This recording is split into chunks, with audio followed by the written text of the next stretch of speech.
how to delete a Cash App transaction. Hey everyone, welcome back to our channel. In today's video we are going to learn how we can delete a Cash App transaction, so make sure to watch the video till the end. Now, to delete a Cash App transaction, let's say you have a certain transaction made via Cash App and then you decide that you want to delete it, so you open it up and then you basically just come to the activity and transaction page. And then how do you delete the transaction? Well, unfortunately you can't delete a Cash App transaction, not only for Cash App but for any of the other form of payment applications.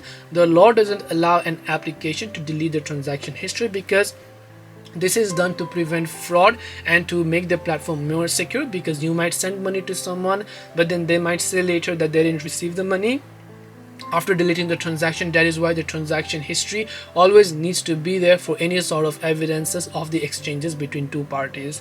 So hope this video helped you. If you have got any more questions, feel free to leave them down below. Thank you for watching till the end of this tutorial, and see you soon in the next video.